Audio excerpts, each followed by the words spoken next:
7 Days to Die 2.5 is out and everybody has opinions on it, but as the commander-in-chief of the Thinks About 7 Days to Die Way Too Much Brigade, what are my thoughts on it? Well, I'll spoil it for you. I'm pretty happy overall, but I'm not without notes about how the update could be tweaked or improved. Let's start with the flagship feature. Jars. Jars have been a topic of contention for years, and it really boiled over with 2.0. The jar argument seems inconsequential to some, but the reality is that jars were the first casualty in this game's survival routes. For 3 years, in a survival game, you were unable to collect water from a river. It was dumb, and it went against all the sandbox logic that this game had for nearly a decade. As the last 3 major updates completely destroyed the progression system, removed temperature, and prioritized RPG looter-shooter mechanics over sandbox survival, Jars became the poster boy for everything wrong with this direction. But at the last minute, they did listen to us and give us the jar refund mechanic back. And it's fantastic to see that from the Fun Pimps.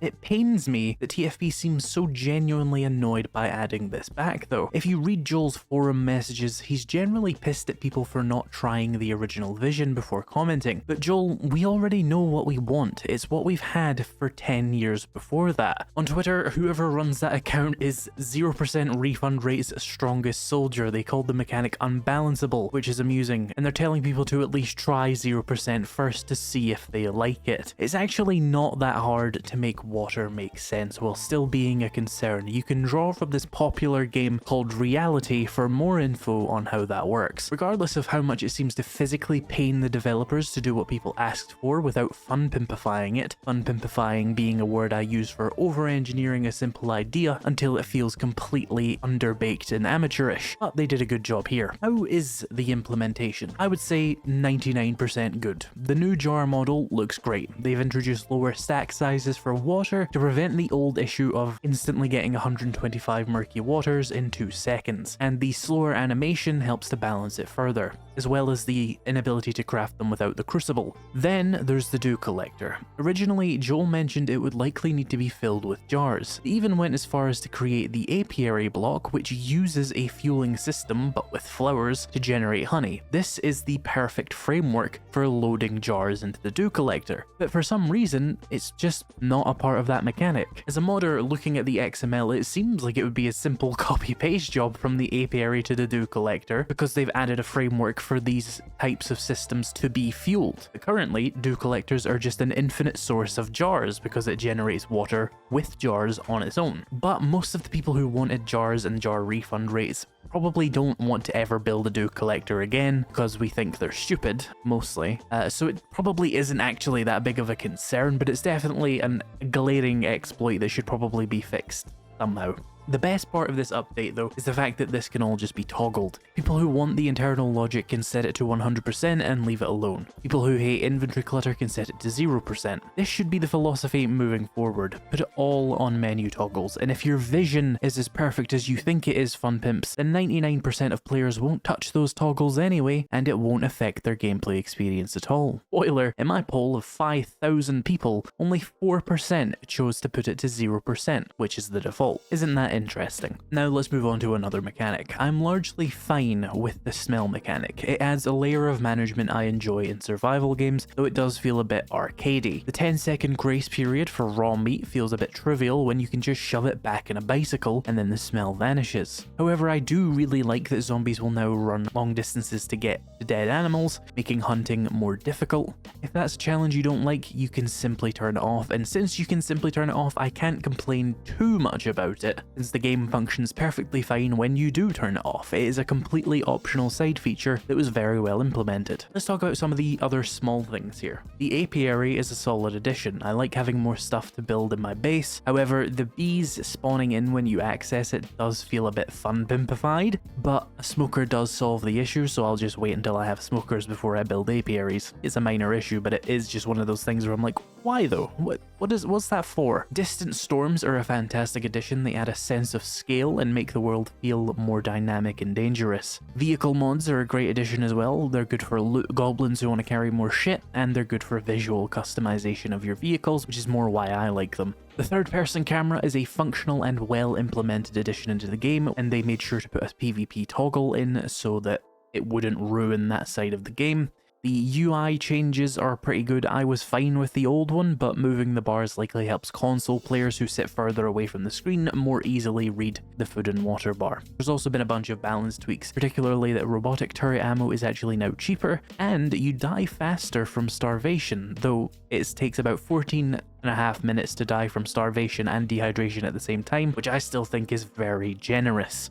Then we move on to weather and temperature, which is the biggest part of the update for me. This is where I have the most praise and the most criticism. Temperature returning is fantastic. It adds strategy and dynamic gameplay to the game. If you're one of the people who thinks it's just a minor inconvenience, you probably aren't playing on difficult enough settings. A 20% movement penalty that not only reduces your movement speed, but reduces your jump height, reload speed, and possibly even other things I've not noticed, can absolutely get you killed, and this will occur when you're freezing or sweltering, so temperature is very much a threat, especially when storms come along, which increases the zombie's speed. When the zombies get a speed boost and you get a speed penalty, that's a problem, and it's far from a minor inconvenience. It's a real way of dying in 7 days now. This creates a risk versus reward gameplay element because you get more loot bags in storms, but you need to be very well equipped or very skilled in order to survive a storm in a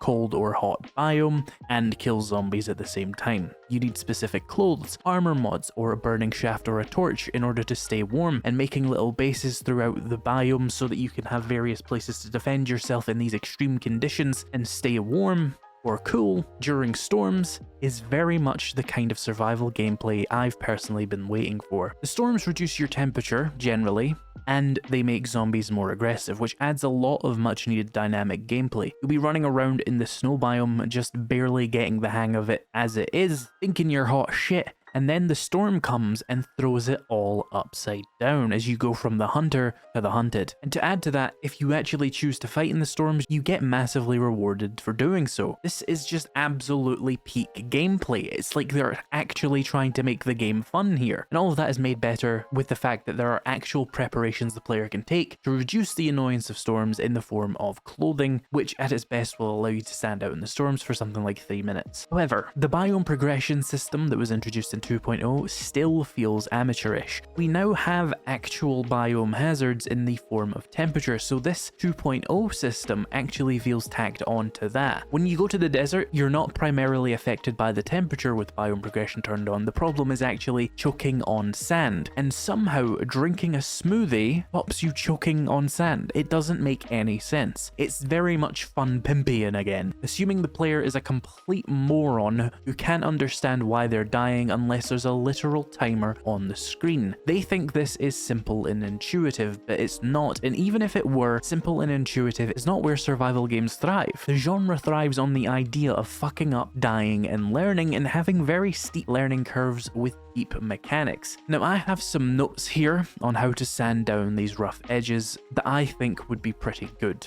and it's 3 simple steps. First, I would rebrand biome progression. I would change this to extreme biome hazards and keep it as a toggle. I don't think it makes sense that standing in the snow biome for 2 minutes could affect your lungs so severely you start to bleed to death, but if you want that hardcore arcade experience, the toggle is there. I don't want to remove anything from the game like that, but I think more accurately describing it as what it really is, which is just an extreme biome hazard, would be better. Step 2 would be adding more realistic hazards to the biomes that are currently actually quite easy to survive in. The burned forest and the wasteland are entirely reliant on the biome progression system in order to be difficult at all because they don't have temperature hazards. So I would give the burned forest a static stamina debuff. Very simple, just appears on the left side of your screen telling you that you have a stamina debuff because you're breathing in the smoke. No timers, no smoothies, no bullshit. Then I would make the wasteland actually just radioactive and have it damage you for being there. That would make it severely more dangerous than the other 3 biomes. Again, no timers, no injecting mushrooms into your veins. You just get boiled from the inside if you don't have the right preparation. And naturally, this would involve expanding the clothing system, which is step 3. What I think we need here is the current clothing system we have can be implemented as the cold weather protection, and then we can introduce desert specific clothing to survive in the desert, and then we of course need a tier 3 hazmat suit, which will protect you from radiation, and you switch these out as you go. Additionally, Finally, because this biome progression system would be different from the current one where we have these timers that you essentially turn off by making the biome specific gear, I would make all the biome specific gear actually useful clothing that you would want to get anyway, so that it's useful in extreme biome hazard mode and normal biome hazard mode. This would be making the gas mask turn off the stamina debuff in the burned forest, making the desert gear give you actual heat resist for the desert, making the snow gear actual cold resist for the snow biome, and making the radiation gear actually give radiation resistance, so that you're still encouraged to do that system even with biome progression turned off, because as it stands, those mechanics are completely redundant and pointless if you do turn off biome progression. Those items don't do anything, and it would be very simple to make them do something. So that would be my suggestion there. So that would be my notes on sort of like sanding down the rough edges of the biome system and fleshing out a lot of the mechanics that are a little bit bare bones to it. But make no mistake about it, I do genuinely enjoy 2.5 and it is a considerable improvement over 2.0. I just think there's a little bit further we can go to make the biome system a lot more just cohesive, would be my word for it. Overall, good job, Fun Pimps. This update is definitely improvement. Now, if you're thinking about jumping into 2.5, don't. Watch this video popping up on screen first. It will save you a lot of deaths. Thank you so much for watching, and I'll see you in the next one.